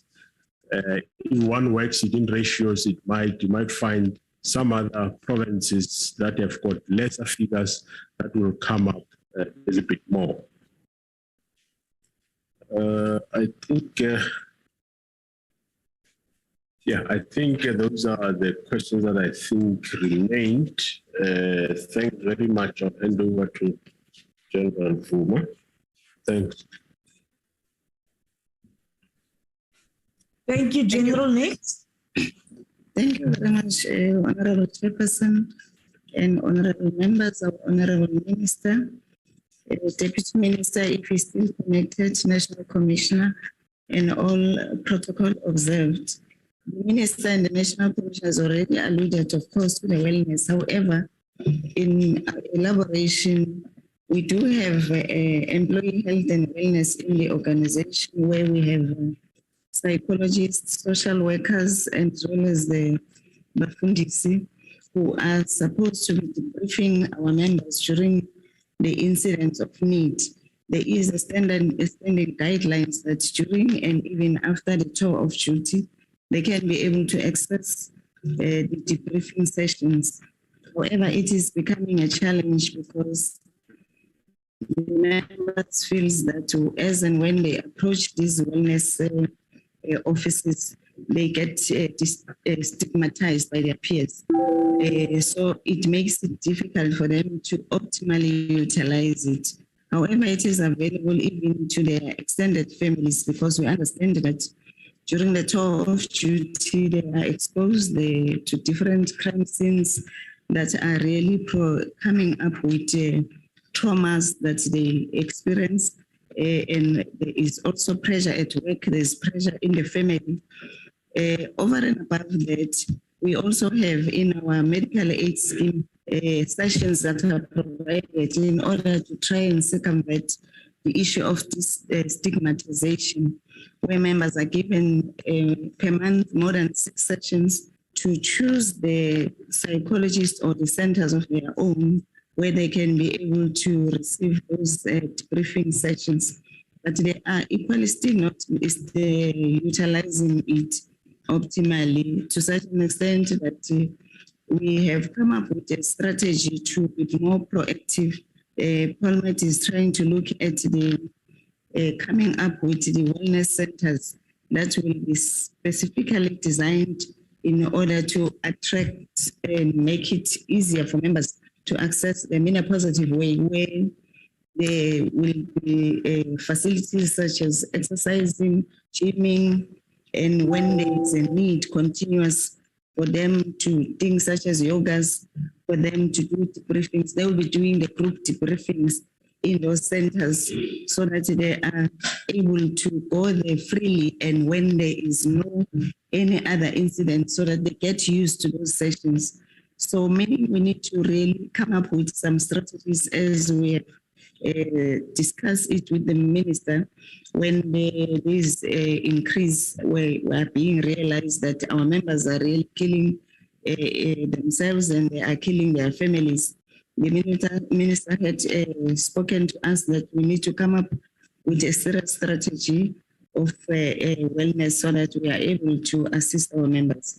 So we are doing that. We may not have enough within the organization, but Parliament is equally supporting us in terms of ensuring that with the sessions that are provided, which are paid for by Parliament, they can select the wellness or psychological services of their own in a private space of their own for them to be assisted with regard to the debriefing. Thank you, Chairperson. Thank you very much, General. Next.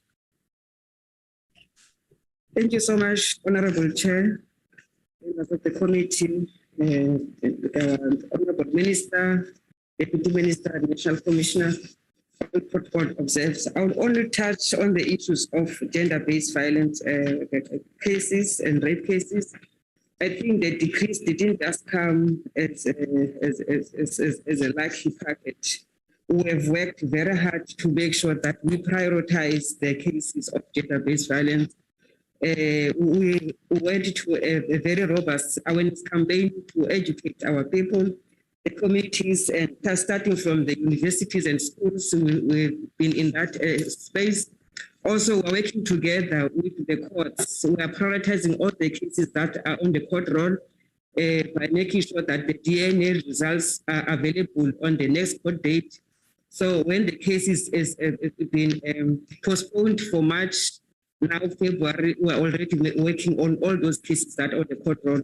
And this also has yielded good results, because you can see there's also an increase in terms of sentences of gender-based violence cases.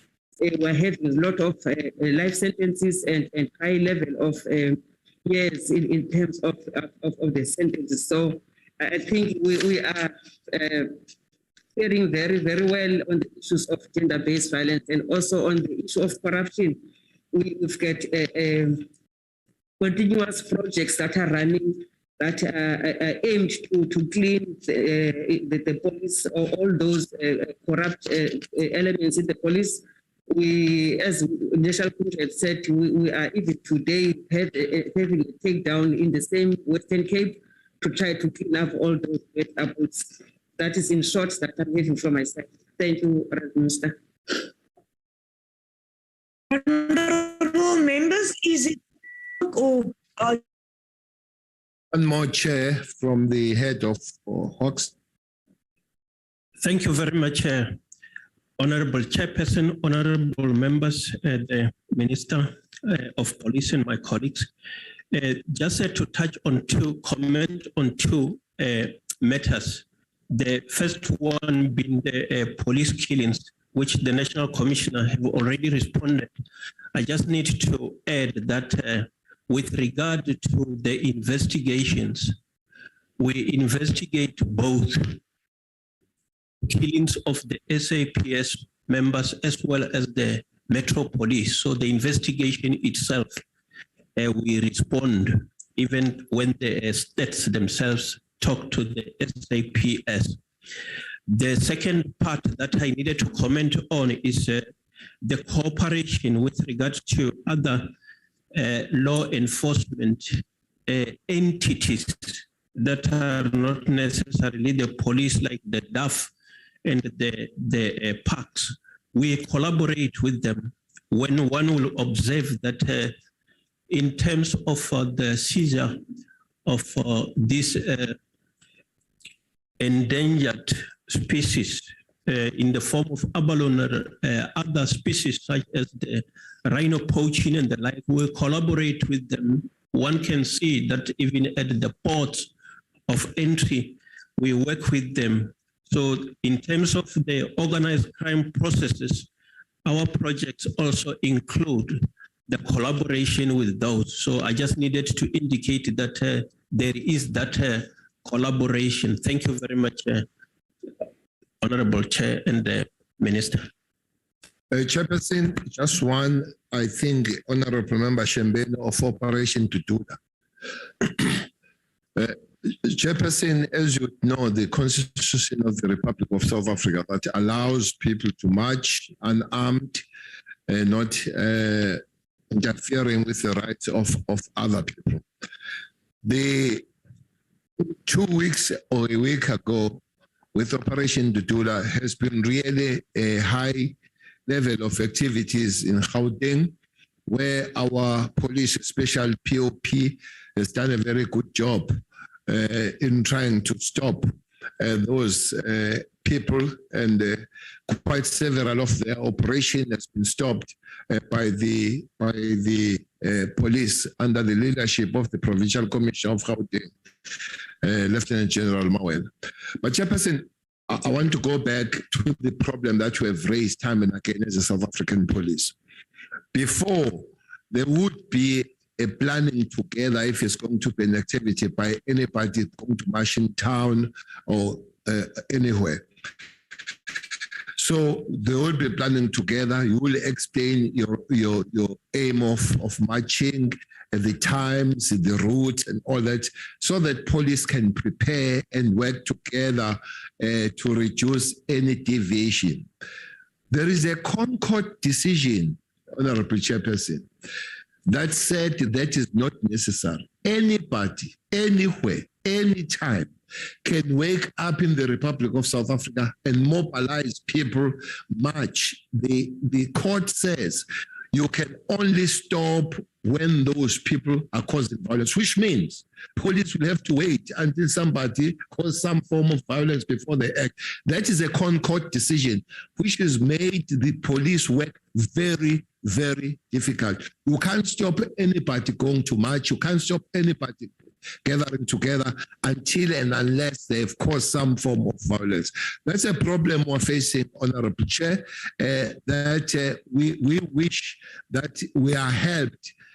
Unfortunately, from the Concord level, it will be difficult to reverse, but it makes the work of the police very difficult. Thanks, Chair.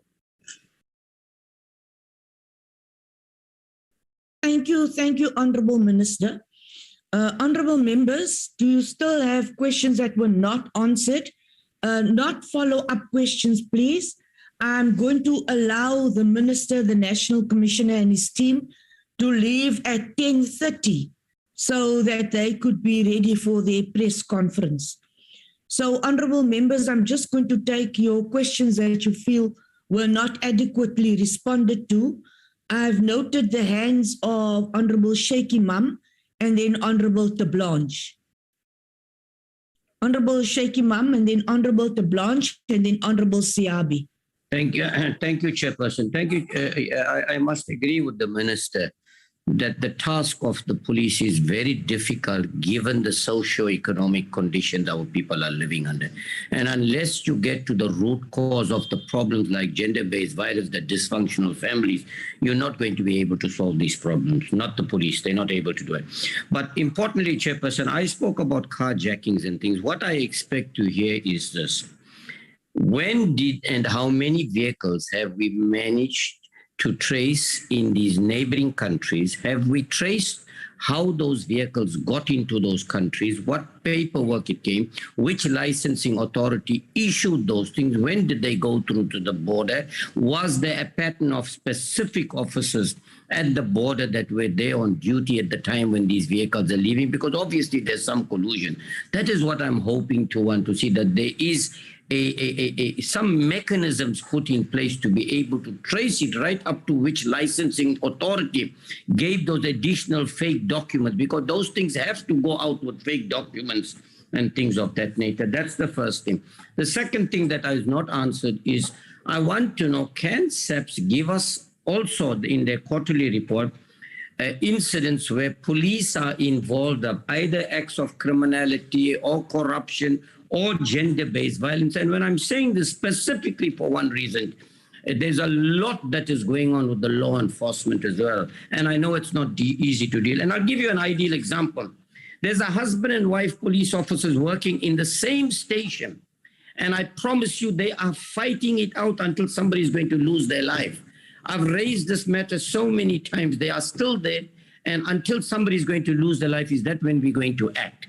So this wellness program, this report that we're getting, that they are, in control of the situation in terms of their officers, it's not a true account. We need to deal with these things timelessly. But lastly, I want to know, can we get a report so that we know which police officers, how many of them have been involved in acts of criminality, gender-based violence, and of course, and this is particularly for the National Commissioner, can we have a dedicated line of communication between people on the ground to raise complaints against officers that's found in the wrong places or colluding, receiving bribes, doing whatever it is directly through to the office of the National Commissioner? That might help a lot. Thank you, Chairperson. Thank you, Honorable Shaky Mum, Honorable Tablanche, and then Honorable Siabi. Chairperson, thank you. Let me start by, thanking both the Minister and the National Commissioner and all the deputies for their responses. Chairperson, I remind myself that we are busy with crime statistics, and we already agreed, well, in my mind, that the crime statistics is not a very good picture. Now, and I'm asking myself, Chairperson, listening to some of the responses, I'm asking myself the question, what is the police's role in all of this? And, quite frankly, it appears that, we and even the police then also do not always understand our role. Chairperson, we are sitting here with every situation or event crime statistics discussing the very, very same issues. And, if you look, for instance, at the causative factors, it appears that quite often, the police are acting, or apparently they are mere spectators. I haven't heard, any new initiatives. Chairperson, the crime is rising in this country. And apparently, let's be frank about this. The police ran out of ideas. Every time, the top city stations and blah, blah, blah, the same old stories, and crime is rising. It keeps on rising every day. A lot of people are dying in this country. My question is, what are we doing? When are we going to create some positive stuff? Strategically, so what are the police going to do differently from today on? And, when are we going to roll out new plans? Really, I think, the policing style, I've mentioned it quite often in this very meeting, that I think the police must seriously look into their policing style. They need to find, maybe see what is happening in the rest of the world. Best practices. We had panel of experts and stuff, and nothing is coming from it. Sorry, but nothing. It's the same old story every time. And I must say, I am very concerned. And if we go on like this, Chairperson, we are going to get nowhere. Thank you.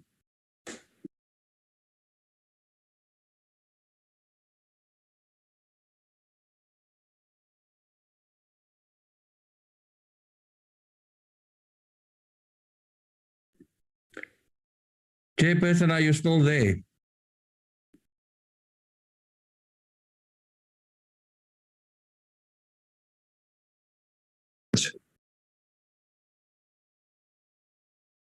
Thank you, Honorable Siabi.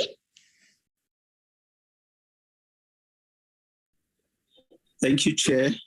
The question I didn't get an answer to, my first question was, with the statistics on the killing of police officers, which today is reported that is 27 as compared to 25 the last quarter, which is an increase of 2. Does this statistics include Metro Police officers, or is only focusing on the South African Police Service? That's my question, Chair. Thank you. Thank you very much, Honorable Siabi.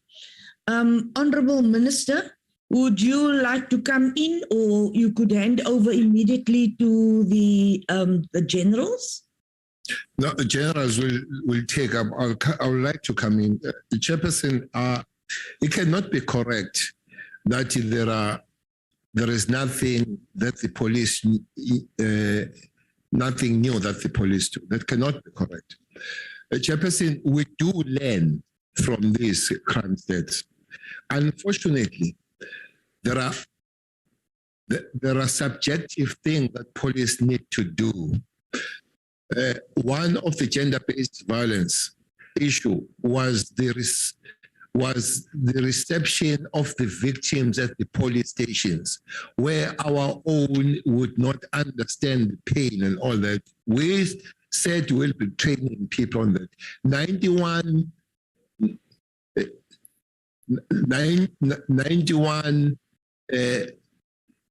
900 members have been trained on that to be the first line of reception of the victim at the police station. We learned that from the crime state, and we learned that from the responses of the communities, and we respond. So it cannot be true. Some of these are objective that police can't do anything about. Those like murders. Chairperson, police can't do anything about the growth of the informal settlement around the country. We can't. Maybe, I think Honorable Terry Black comes from this province of Western Cape, where we are today. I have been moving on these places. I don't know how he has been visiting these places. We visit. There are 3 places here. One is called COVID-19 settlement. The other one is called sanitizer. The other one is called lockdown. You go there, There is a house to house, there is no place to move, there is no electricity, there is no water, there is no nothing. A terrible, terrible condition. Police can't do anything about those. Come the night, is dark, you only see at the end of your hand, no streets, no house numbers. If person kills somebody and get disappeared, you don't know where to find that person and all that. So it's not just the policing, but the environmental design that is there does not help policing, especially in bigger cities like Western Cape, like KZN, Yonanda, where every second house in Nanda is a ship-in. Maybe that's why there are problems there of rape and murders. When you go to Deep Sloot in Gauteng, you don't know where next to go. So if those conditions and when those conditions are not attended to, it will be very less for the police to do with those conditions. But generally, police, we follow these things, we get the good practices, and we correct those things that we're supposed to be dealing with to improve policing. So it's not very correct to say nothing is being done. Honorable Member Iman insists on the car things. Sometimes this information, Honorable Chairperson, arms the criminals. What to do? For instance, as we speak now, there are special cars that are being stolen. Maybe you'll be giving an idea if you explain that this car is stolen and why is it stolen. But maybe Commissioner did speak about him yesterday being in Zim. We are meeting. There are outstanding meetings, especially with the Minister of Interior in Mozambique, to deal with these matters. Chairperson, as Massimula said, General Massimula, sometimes we are good, sometimes we are bad. There are things that you think if they were done better with the countries we work with, life would be better. I've been in the country of Mozambique.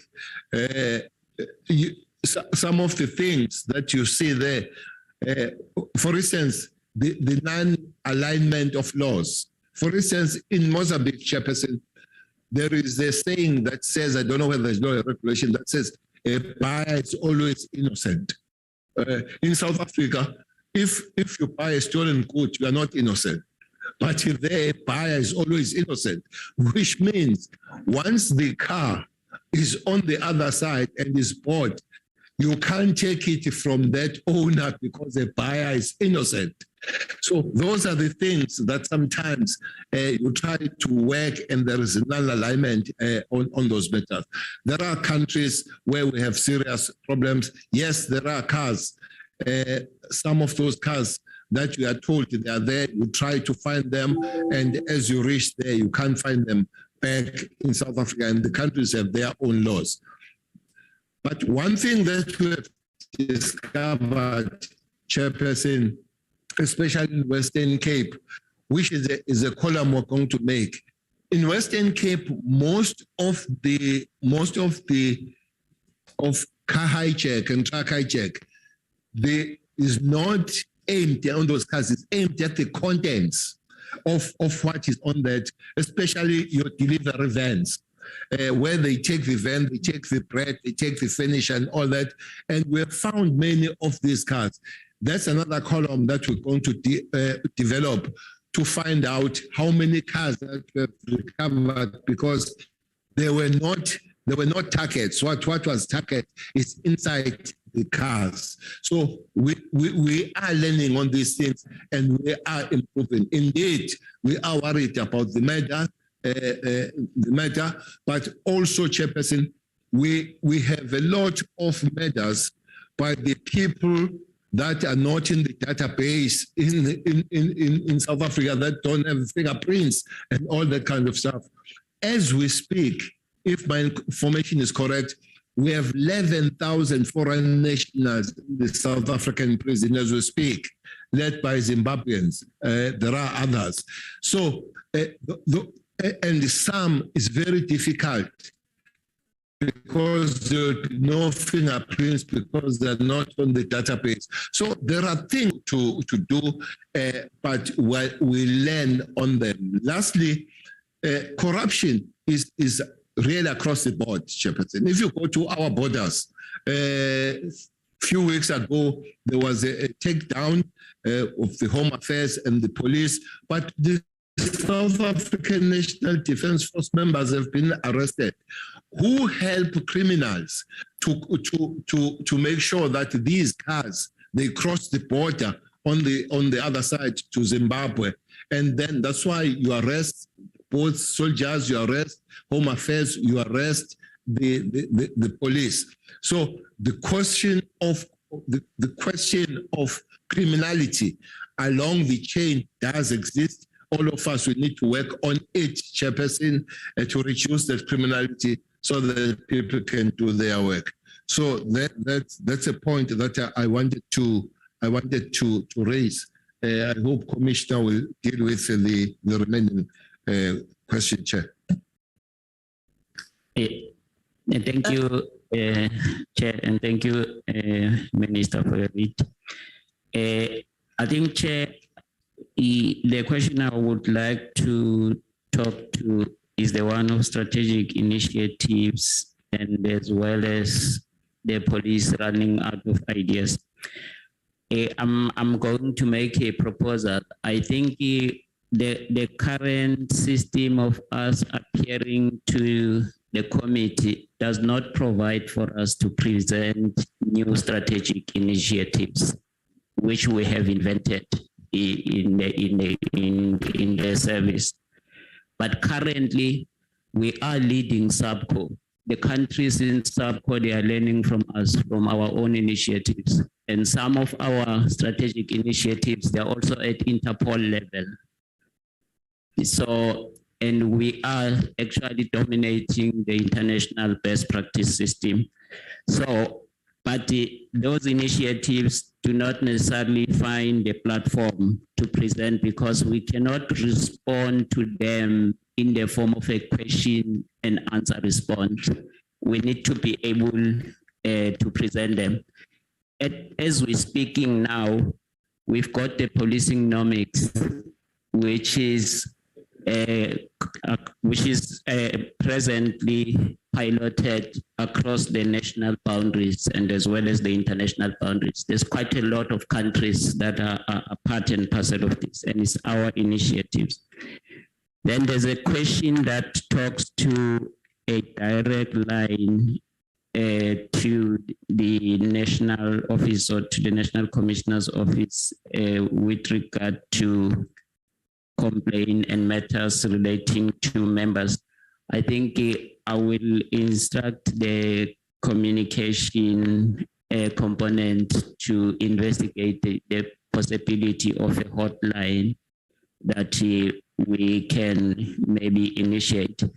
I think the last concerns on the vehicles and papers, General Masembula also wanted to talk to it, but we do not intend to share more operational information so that the information goes to the public domain. Thank you, Chair. With your permission, I can give him the floor. Thank you very much. Very shortly, we need to conclude now. Thanks, Honorable Chairperson and members. The question around vehicles, the Minister has answered it fully. On the question of police killings, the number of police members killed for the quarter is found on slide 22, which is 27 police members, of which 7 of them were on duty, 20 were off duty. It is all SAPS members. And if you go to slide 20, under the murder motives, you will find a line that talks to law enforcement and security guards. So in that regard, for the same period, there was 10 members killed for the period, which include your other law enforcement agencies, can be Metro, including security guards. So in that regard, 6 were killed in KwaZulu-Natal, 1 in Limpopo, and 3 in Western Cape, which makes the total of 10. Thank you very much, Honorable Chair. Thank you very much, Honorable Minister. Thank you, General Masemola. Thank you very much, General Sotole, and the others who responded, Minister. Within the last 10 minutes, I would firstly again appreciate the presentation and appreciate the responses which you have given. Minister, I'd like to concur with you that we need a session where we discuss these crime statistics again in much more detail, and where we discuss the opportunities for us to improve and have more detail on how we are going to respond to these crime statistics. But that we, and in these meetings, we do not only look at numbers and figures, but we look at the opportunities we have for addressing the challenges that we have.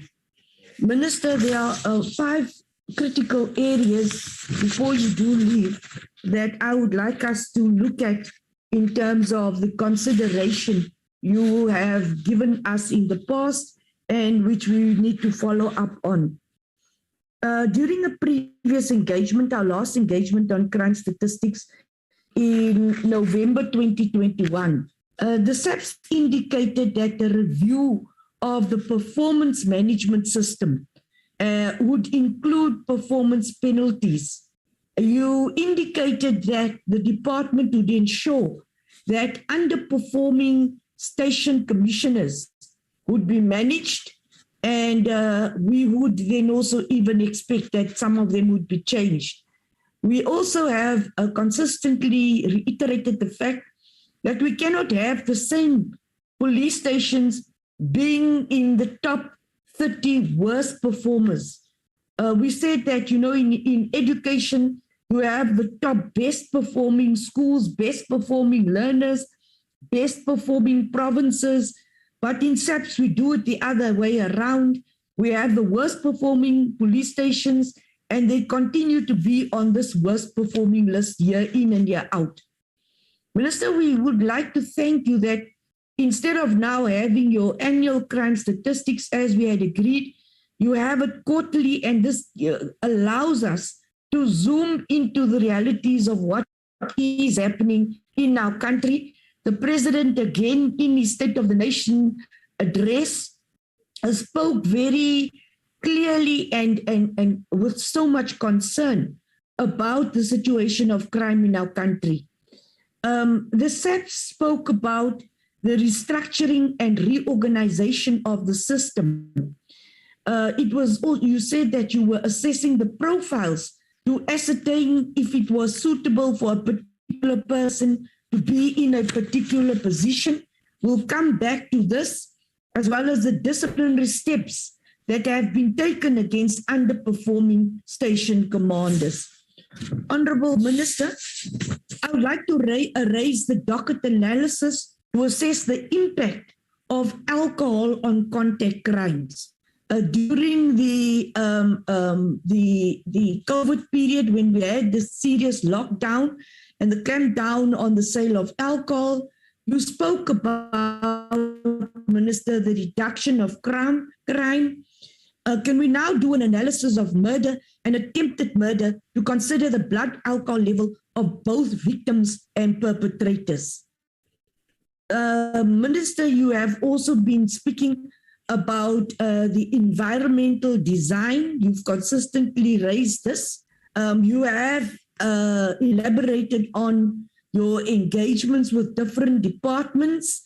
It stands to reason, Honorable Minister, that at some stage we have a zoom in onto the areas where you have the top police stations in terms of their crime statistics and how they are influenced by the environmental design which is very challenging. The use of population statistics was also raised, that SAPS should present the per capita ratios of contact crimes for all provinces to ensure a more accurate comparison between the provinces. Minister, we have asked that the crime statistics data dissemination policy and crime statistics revision policy be published. When will this policy be published? Since we believe that this will allow that our crime statistics are not released on an ad hoc basis, but that it is done in terms of a crime statistics data dissemination policy and your revision policy once it is approved. Then lastly, the high panel, the expert panel of the president indicated that the role of private security services providers came into focus during the civil unrest in KwaZulu-Natal and Gauteng. As part of its inquiry, the expert panel into the July 2021 civil unrest was specifically mandated to inquire into and make findings on the role played by the private security providers. The expert panel's report stated that businesses had to rely on private security providers to secure their properties, but that the damage was still extensive. The panel asked that the Private Securities Industry Regulatory Authority, or SIRA, would be most effective if they worked with SAPS, and SAPS would be more effective if there was a crime prevention strategy between SAPS and SIRA.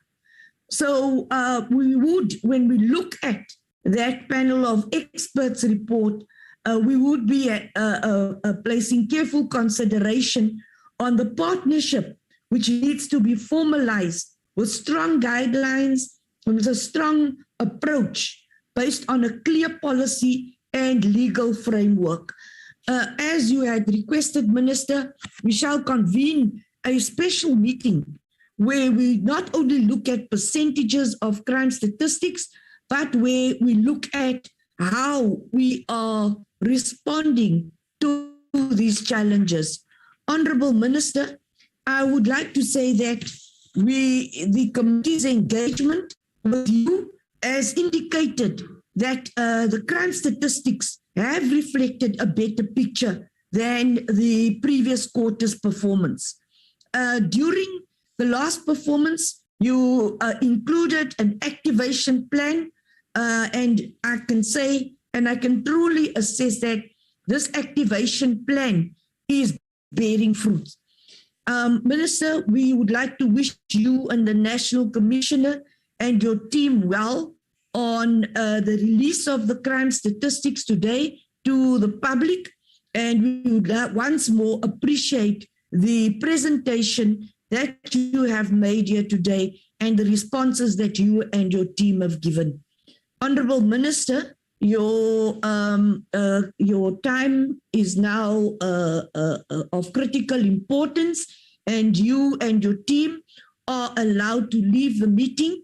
Honorable members, if I could have 5 minutes of your time just to discuss some logistical arrangements for you, especially for the oversight visit. Honorable Minister, National Commissioner, Deputy Minister, you are released, and thank you very much for your presence today. Thank you, Minister.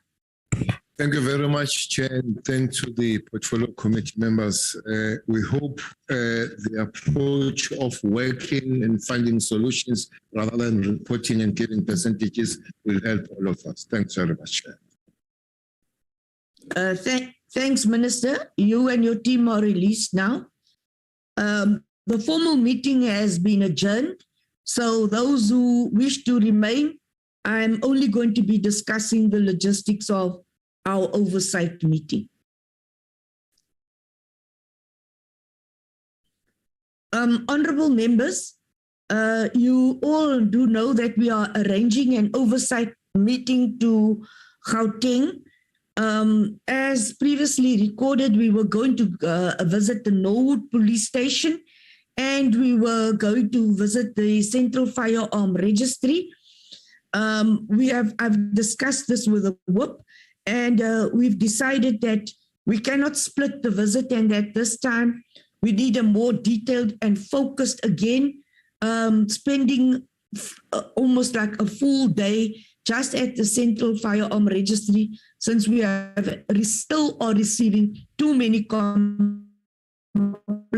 about the Central Firearm Registry. So we'll be visiting 2 police stations. Ms. Nicolette van Selgos, could you just quickly give us those 2 police stations that we are visiting? Thank you so much, Chairperson. Honourable members, we will be visiting the Norwood police station just to assess the recent theft of firearms that took place, and then secondly, we will visit the Tembisa police station, and that was chosen because it is consistently very high on the top 30 crime stations in the Gauteng province. Thank you, Chair. Thank you, honourable members. You will realize that this is the second time that we are going to Gauteng. We still have a number of provinces that we have to visit. So you would accept, and I'm sure the committee would accept, that we need to do more oversight visits this year. Honourable members, the logistics of your travel arrangements will be communicated to you. I've asked Mr. Lobby that he does communicate with you directly so that we avoid any glitches and so that your traveling arrangements run smoothly. Do you have any comments or questions on this? Mr. Lobby will be communicating with you directly, and our committee secretary would also communicate with you directly. Honourable members? Chairperson, thank you. Can you just maybe, I know that was given to us already, but I don't have it, my diary here now available. The dates, just maybe, just to get that sort of sorted in my diary. Thank you. Nicolette?